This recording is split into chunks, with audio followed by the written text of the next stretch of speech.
Hello and welcome to this chemical analysis video about gas tests. You'll have come across a variety of different reactions in the course so far, and several of the reactions involve producing gases.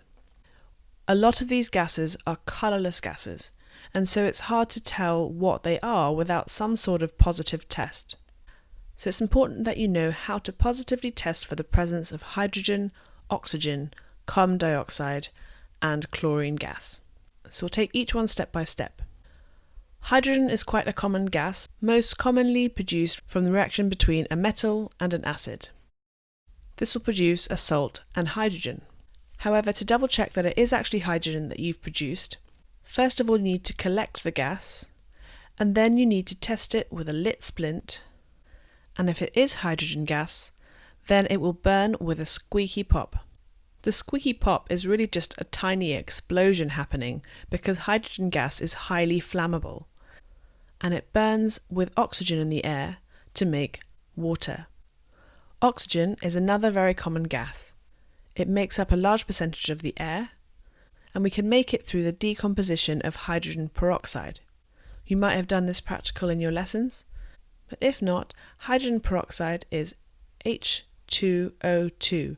The peroxide means that there's one hydrogen for every oxygen. So rather than having H2O, we have H2O2, the same number of oxygens as hydrogens.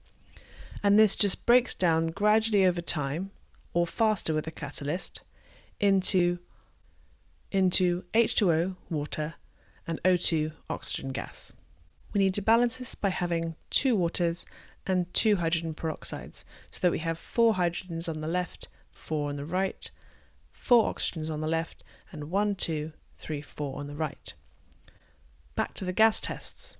Well, in order to know that oxygen is present, we use a test that links to the fact that fuels need oxygen to burn. So we light a splint, but blow the flame out so that it's just glowing at the end.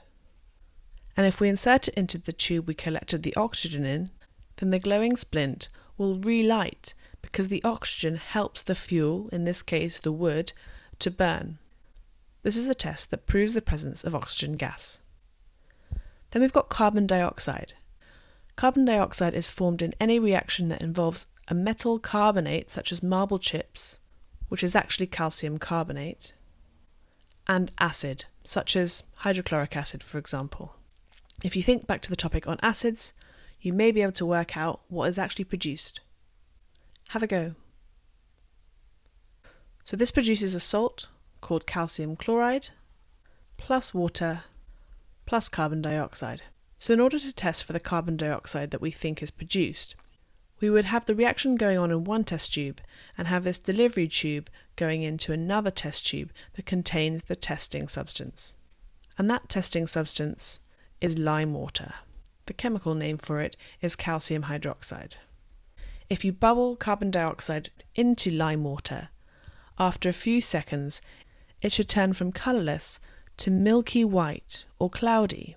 This is because the lime water, or calcium hydroxide, reacts with the carbon dioxide to make calcium carbonate again, which is an insoluble solid, and so it comes out of the solution as a white solid. There are a few other ways of doing this. You don't have to use this exact setup. You could just collect the carbon dioxide in a test tube and then shake it with lime water. But the key thing is that carbon dioxide turns lime water milky or cloudy white. But do be careful about using the word cloudy without the colour white, because cloudy could be cloudy blue, cloudy red. So either use milky or make sure that you're clear that it's cloudy and white. The final gas test we need to know about is the test for chlorine. Chlorine is one of the halogens and has the formula Cl2. It's most commonly formed in the electrolysis of sodium chloride solution, which is actually something that's used in industry to make chlorine gas. The test for chlorine gas is linked to the use of chlorine in bleach. So chlorine is one of the key components of bleach that you'll find in your house for cleaning, for example. And so we take damp blue litmus paper.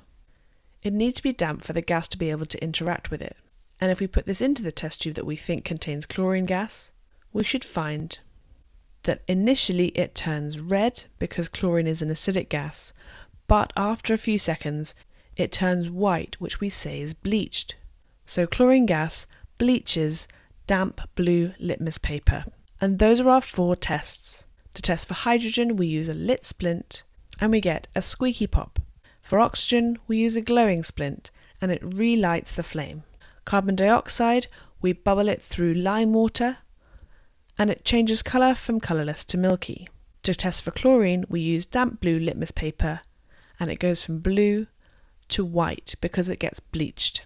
That's all you need to know about gas tests, and I hope you found it useful to have some examples of ways in which the gases are made. See you again soon on another video by My GCSE Science.